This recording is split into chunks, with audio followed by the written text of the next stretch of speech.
Who knew that a teaser is gonna be able to bring out so many emotions in you?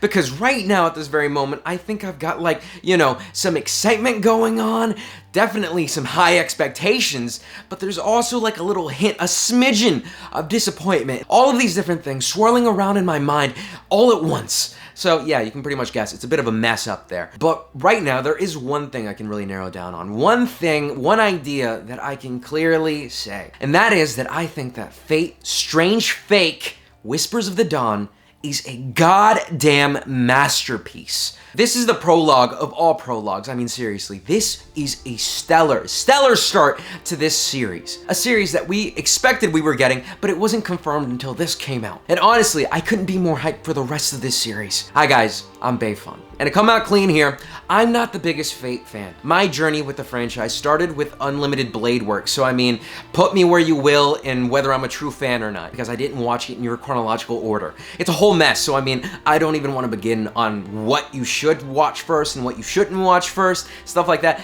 I know all about it, but still.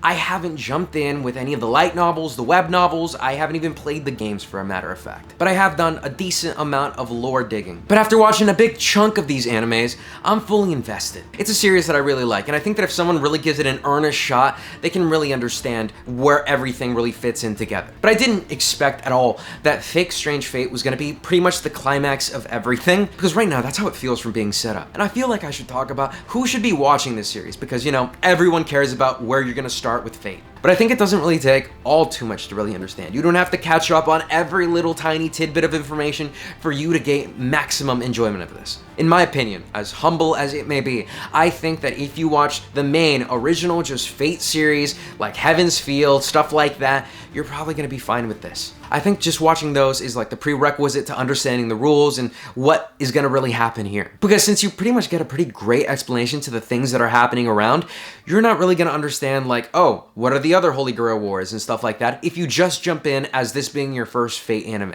And again, I would say that if this is your first Fate anime, then you're not gonna get the importance of big fights to come, kind of like, you know, Gilgamesh and Enkidu, you know, little things like that that are payoffs to years and years of watching a series. Going into this, the only things that I really knew is that this series stemmed from an April Fool's joke. And after watching Whispers of the Dawn, how? Sure, there's a lot of different and wild concepts out there that haven't been used in other Fate projects before. I mean, one of the strongest servants that you can ever get was summoned by a goddamn dog. But it does not take away from how great this is. I mean, I guess the amount of coincidences and things that it took for this series to get made really makes it all worthwhile. And I think this is the first time in a while that a big Fate spinoff isn't being done by Ufotable. For this one, they handed the reins off to A1 Pictures, and honestly, it looks drop dead gorgeous. Completely different than what you've learned to expect from Ufotable's line of work. But it's so pretty and different that it's just a feast for the eyes. I mean, the fight alone with Enkidu and Gilgamesh.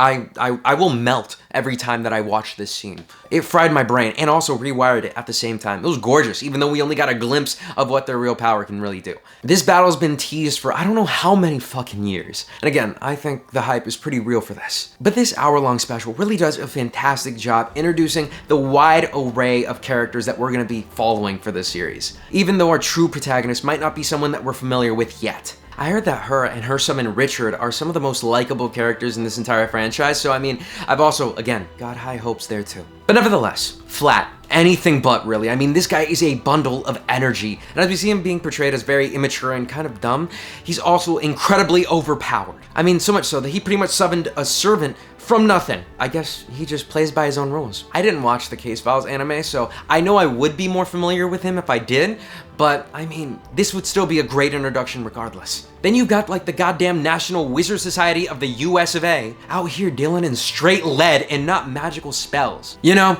the true Shadow Wizard Money Gang.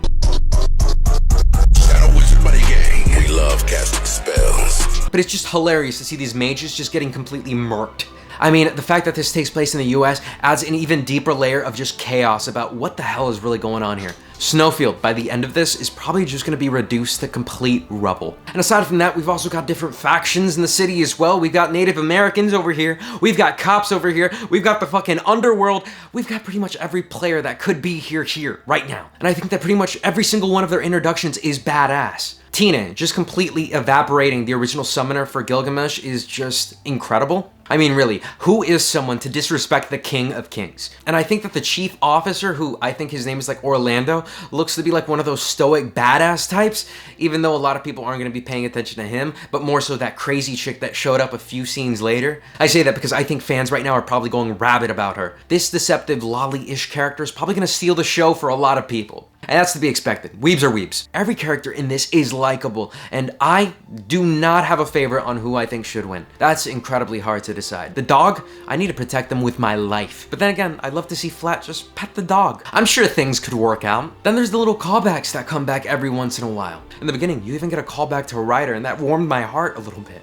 I think that if you're a fan of Fate to any degree, this story, this series is gonna resonate with you. And I feel like Whispers of the Dawn has just done a fantastic job at just bringing up that this is gonna be stellar, fantastic. One of the best pieces of Fate ever. I mean, the concept of a fake Holy Grail war is kind of new to me. So there's quite a bit of a mystery about why it's happening, how they're gonna make it into a real Holy Grail war, and how it's all pretty much gonna go down. So evidently, I think I can say, one of the best kinds of mysteries. It's just now we have to wait for the actual anime to come out. Yeah, I did say there was a little bit of disappointment, didn't I? I mean, yeah, it is what it is. We're probably gonna have to wait a bit of a while. I say that because the creator said that the anime is going to be coming out once the light novel finishes, and it's honestly going to take a few more volumes for that to end. So maybe we can expect it in like 2 more years or so, if it doesn't get delayed because of how beautiful this series looks. And that's the thing too. I think there might also be a possibility that it could get delayed because of how gorgeous it is, but thus is the price for perfection. Overall, I love the fact that I'm pretty much jumping in blind, and I don't really know what to really expect from the outcome of this, who's going to battle who, and really all the main plot points of what's gonna happen. That's probably one of the most exciting parts of all of this. And seeing this unfold is gonna be a spectacle in its own right. So yeah, if you haven't already watched this, please do. Especially if you're a Fate fan. I don't think that there's a modicum of a chance that you're gonna regret watching it. And with that, as always, I was Bayfond. And I'll see you guys next time. Peace.